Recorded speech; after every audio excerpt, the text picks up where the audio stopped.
Hello there, it's Jessie here. Welcome to the channel. Big warm welcome if you're coming back. You know that I love you. And if you're completely new and you clicked on the video, probably, likely, there is some kind of reason for it, whatever it is. So, how do you feel? What's it bringing up for you? Eh? And if you don't like those kinds of questions, you've probably clicked away. So, all right, guys, how are we doing? I am all right. Thank you for asking. I'm about to embark on module 2 of this 2-year course. So it's 10 days in the mountains, deep diving into roots, where we came from, our family, the patterns that we learned, the good things, the bad things, the grandparents, the ancestors. Let's go there. I'm ready. So I will be gone for a couple of weeks while I'm out there in the mountains doing some of the nitty-gritty work in the unseen realms. Yeah, I don't really know what to say today. So this is probably just one's. Shall I get the bag of words? I'm gonna get the bag of words right there. Bag of words. Okay, if you don't know and you're new, what I like to do, I've got this bag of words that I cut out from a book, and sometimes I just pull some words from the bag and it prompts me to say something. So we'll give a little shaky, shaky, shaky. Shaky, shaky. Okay, let's see what we got. Let's see what it prompts. Hug or disappointed. Ooh. A disappointed hug.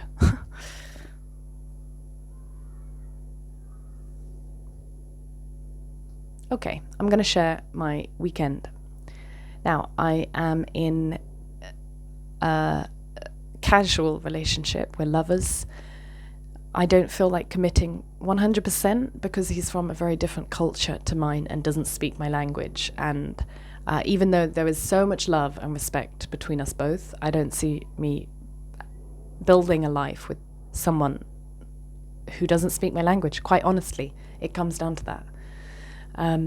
Because communication is a huge thing for me, and it's very important I can communicate and I'm understood. And I'm all right at Spanish. He's from Chile. I'm all right at it, but I don't know. I don't know if he knows all of me, you know. The way I communicate from my culture is quite a big part of my identity, for better or for worse.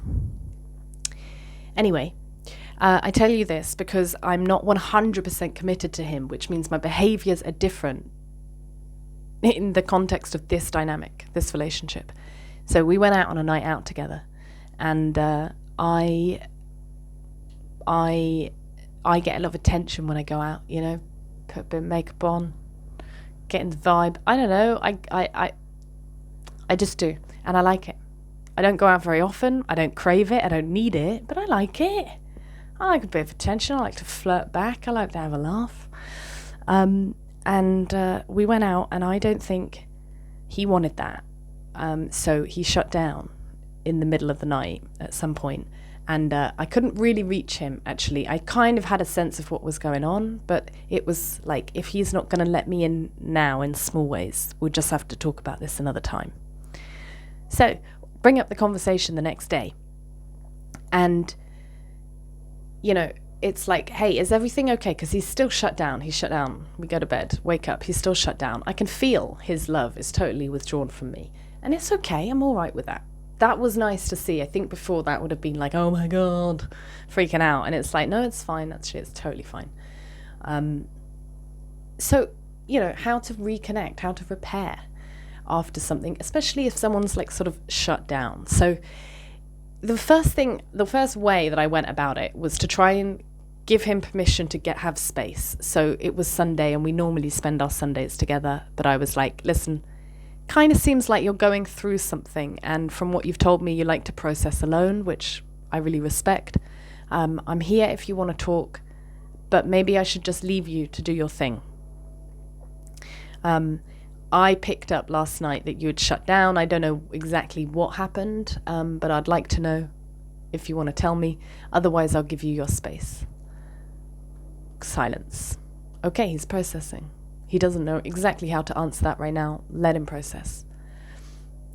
Then it's like, then I'm like, okay, maybe did I phrase that right? Because I gave a lot of my speculations. I gave my side of it, but I didn't open up. So then I say, do you want to share?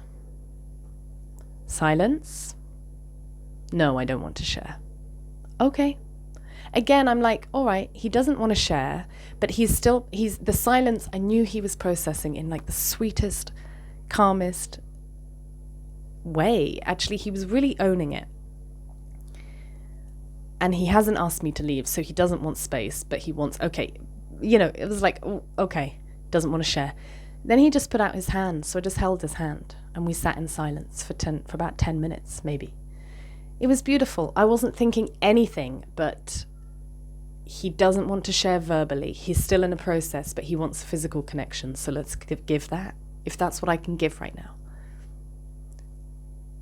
Then, finally, okay, I do want to share.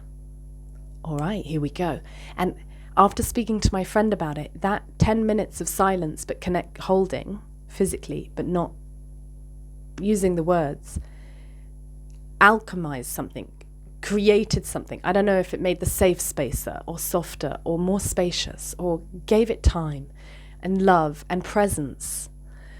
I don't know, beautiful. But if it got him to the point in 10 minutes where he then felt comfortable to open up with me, I'm happy. Then he shares his side. Then I share my side. And we basically reconnect. And like there's so much love. He opens his love back up to me. I feel it immediately. I'm like, okay, all right, we're good. Or are we? So he begins the conversation saying, like, I don't know if we can do this. I don't know what happened last night. I felt more like a friend. What are we doing? Basically, pushing away. Then I hear him out. I share my side of the story. The thing I told you about. I don't want to commit full time, so I'm not 100% committed as I would be. But this is what I like about it, and this is where I'm at with it. Okay, we reconnect. It's all good. And I revisit the conversation later, a few hours later, and I'm like, hey, I just want some clarity, because you said you weren't sure what we're doing, or if you want this. And then we reconnected, and it all seems good now, but do you want this? Has that changed? And he thought about it, and he said, what did he say? Basically, that even though it wasn't exactly what he wanted on the night out, he really loves and respects my side of it. And actually what he really wants is, because he loves me, is to be me without changing. And I'm like, listen, I'm very happy to meet your needs. If you tell me what they are, I'm happy to meet them and demonstrate how I feel. No, I want you to be free. I want you to be you. Now, my initial reaction is like, oh, he's just saying that to make it work. Or he's putting my needs before his own, da-da-da-da-da. Well, they're all my projections, because that's not what he's telling me. It's not how he's shown he's behaved. And I've got to trust the man. I've got to trust in what he's saying. And if it's not his truth, then he has to deal with the repercussions of that. I have to take him at face value. Okay? So the man is giving me absolute love and freedom. And honestly, every single time, it makes me love him more. It's weird though, because there's not this full commitment. I have other people that I'm interested in. God knows why. God knows why. God knows why. Maybe I should ask God. God? Why? Yeah. Anyway, that's what happened to me at the weekend. I shared that disappointed hug. That came from that. And just relationships are very ambiguous, aren't they? Like you've really got to like sit in the linear time that we experience on this planet, because we can, and with the knowledge that there is a future in linear terms. So in relationship, you express your needs, they express their needs. You have experiences to see how you can meet those in actuality. Then another event happens which brings up new needs. You keep communicating them, and you keep just having to see if you can do that or not. Or if the other person can meet your needs or not. And you just have to wait and see and just wait for life experience. And it's bothersome. I like to know, but then where's the fun in that? It's all about mystery, isn't it? So yeah, there we go, guys. Hope you gleaned something from that. Maybe let me know down below if it resonated with you in any way. If you feel or see holes in my story or something I'm not seeing, share it with me. I really appreciate that. And if you're still here and you're like, that was fun, I don't know why, but it was, hit subscribe and join the tribe, and I'll see you guys in the next video. Have a beautiful day, beautiful life. We've got this.